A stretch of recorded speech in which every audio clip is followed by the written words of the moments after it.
12 years, 9 albums, 2 deaths, alcoholism, drug abuse? Why is this one of the most influential rock bands of all time? Let's take a little tour through their studio albums and see if we can't make an educated guess. But first, Mountain Dew. Bet you weren't expecting that.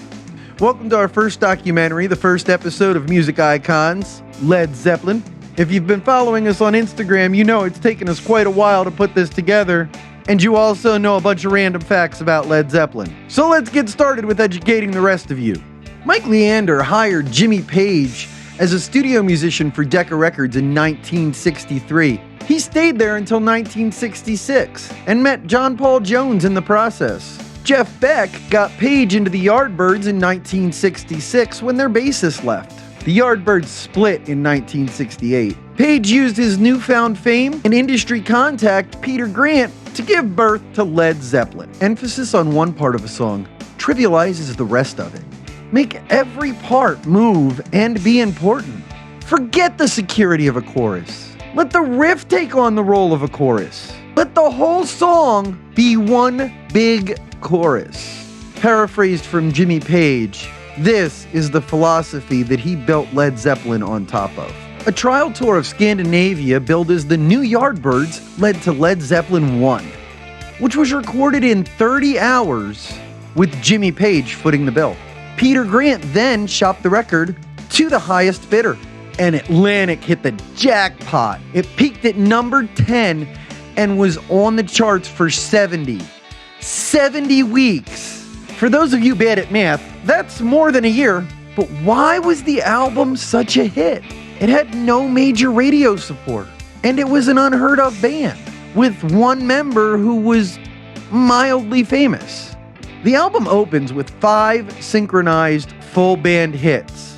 They didn't have time aligning back then, and Good Times, Bad Times launches Led Zeppelin onto the world. The album also contains the psychedelic masterpiece Dazed and Confused, with a dual call and response section where the guitar and vocals are doing a call and response, but so are the bass and drums. And don't forget about the guitar played with the violin bow.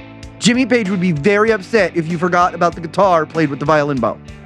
Also in offering is my favorite Led Zeppelin song, Communication Breakdown, driving blues rock at its best. In 1969, Led Zeppelin wrote and recorded Led Zeppelin 2 between shows all over the world.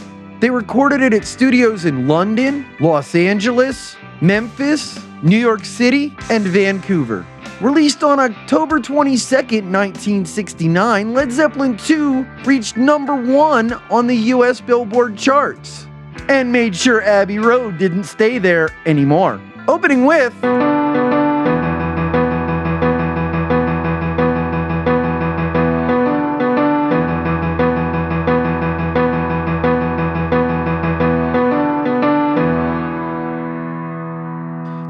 that, but on guitar.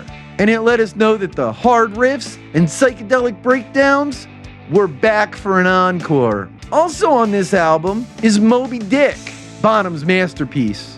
In my opinion, hands down, the best drum solo ever recorded. Also including some acoustic work like Thank You and Ramble On, demonstrating the versatility and vitality of this band. In what is possibly the most un-rock-and-roll move ever, Page and Plant retired to an 18th century English cottage named Bronyar. It had no electricity, and this is where the world's biggest hard rock band went to write their third album. The mood and feel of this retreat had a heavy influence on the largely acoustic Led Zeppelin 3, which was released on October 5th, 1970. The left speaker pounds with the iconic riff of Immigrant Song to open up this album. A full half of the album is acoustic, showcasing the band's musicianship on songs like Gallows Pole and Tangerine, among others. There's also an honest-to-God blues ballad, Since I've Been Loving You. Drums are still heavy, but it's full-on blues. And hats off to Roy Harper. Wherever you are, Page's symbol represents Saturn, which rules over his astrological sign, Capricorn. Jones' symbol is from Rudolph Koch's book of signs, representing confidence and competence. Bonzo's symbol from the same book represents father, mother, and child. It's also the logo for one of John's favorite beers. Plant used the feather of Ma'at, the Egyptian goddess of justice and fairness, the symbol of the writer. Conventional wisdom about album jackets states that the cover should contain band name, album title, a track list, attractive artwork, the label's logo, and a catalog number.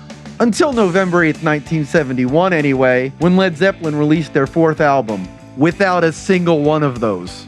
Led Zeppelin 4, or Zoso, or just Led Zeppelin, or Black Dog, or Rock and Roll, or the Untitled album, it doesn't have a name, is the best-selling album in the entire Atlantic catalog of all time. It sold 23 million units. 23 million units! That's a lot in the US alone. Between September of 1970 and July of 1971, Jimi Hendrix, Jim Morrison, and Janis Joplin all died.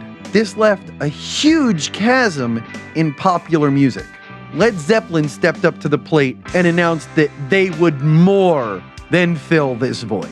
The album contains Black Dog, Rock and Roll, 4 Sticks, named for the number of drumsticks John Bonham used to play it, and a scorching rendition of the blues standard When the Levee Breaks. Also in offering, the folk masterpiece Battle of Evermore, and a song to tie that with the rock songs, Stairway to Heaven.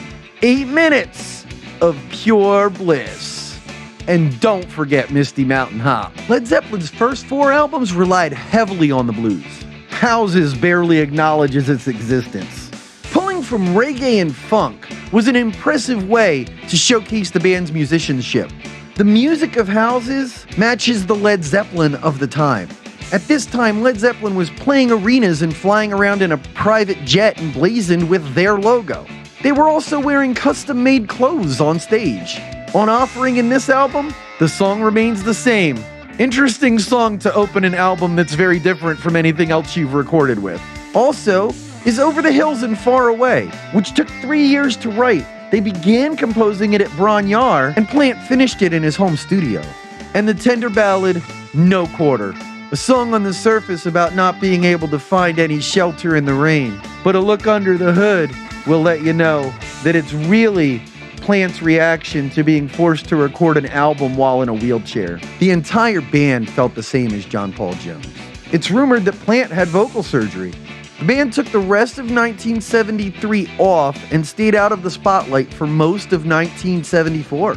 Page decided to take the band back to Headley Grange and the music of Zeppelin 4 for Physical Graffiti. They cut 8 tracks. They wouldn't fit on a single disc, so they made a double album. Physical Graffiti was the first album ever certified platinum off of pre-release sales alone. Additionally, it spurred sales of their previous albums.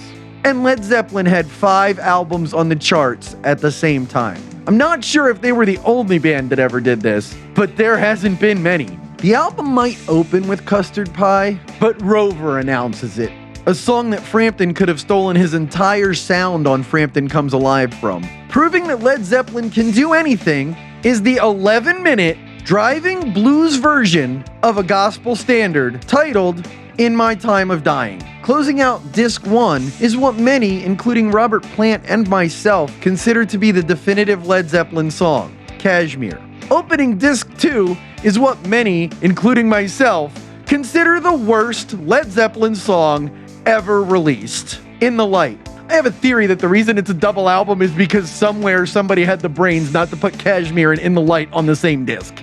In the Light is immediately followed by Bronyar. Guess where that was written? It's a little acoustic ballad. Beautiful song. Also on disc 2 is the Wonton Song. A song as good as its name is dumb. Family members in the hospital. Lead singer in a wheelchair. A canceled tour. Wealth prohibitive tax laws. Only 18 days to complete the album. These are the ingredients in the recipe that creates presence. And they lead to a very raw tone. Bleak. Desperate. All the classic elements of an amazing rock and roll album. Opening with a 10.5-minute rocker that replaces the chorus with musical interludes, Presence crashes onto the scene with Achilles' Last Stand. Nestled in the middle of the album is a song that hints at Robert Plant's future band, the Honey Drippers, Nobody's Fault But Mine, on which Plant plays a beautiful harmonica solo. Rounding out the album is T for One, a beautiful blues lament with wonderfully layered synths of John Paul Jones and Bonzo's driving rhythm section. It's 1978. Bonzo's showing the effects of alcoholism. Heroin addiction is affecting Jimmy's reliability. Fans in Atlantic want nothing but a new album. Jones buys a Yamaha GX1 and begins writing synthesizer-based music. Yeah, because that's what Led Zeppelin's known for. And thus was made In Through the Outdoor, a very pop-sounding, for Led Zeppelin anyway, album. The fans loved it. #1 for 7 weeks, selling 3 million copies in under 2 months. It opens with In the Evening, a slower psych rock track, a very unusual way for Zeppelin to open an album. Presence also features the only 2 Zeppelin songs ever recorded where Page gets no writing credit: Southbound Soiree and All My Love. Even the obligatory epic song is vastly different than most Led Zeppelin epics, with the keyboard-driven Carousel Ambra. Music, a coda ends the piece. You go back to the beginning and recapitulate through the piece briefly to create the coda. What a beautiful title for Zeppelin's final album. The album was only made because Atlantic would not let Zeppelin out of their contract. So 2 years after Bonham's death, Page went into the studio with all their old tapes and all his production and musicianship skills and created Coda. You're making the last album that Led Zeppelin is ever going to release, and you're making it because the drummer died. So let's start it off with a song with a live drum intro. We're Gonna Groove. Way to go, Jimmy. The third cut is also live, a version of I Can't Quit You Babe, recorded the same night as We're Gonna Groove. Moby Dick, in my opinion, is the best drum solo ever recorded. And Bonzo's Montreux, in my opinion, is the best percussion ensemble played by a single individual ever recorded. Coda truly was the perfect way to end Led Zeppelin. So why is Led Zeppelin one of the most influential rock bands ever, even after 40 years without releasing any new music? Well, first of all, they were a supergroup. Page was famous before Zeppelin. Jones was the most in-demand studio bassist, keyboardist, and arranger in England. Bonham and Plant had both been in a couple of bands together that were very popular bands in England, had even recorded a couple of singles. If I'm not mistaken, one of them charted, but don't quote me on that. They could flow seamlessly from one genre to another, and in many cases do so better than people who specialized in those genres. They broke every rule in new and interesting ways that actually created a new rule book.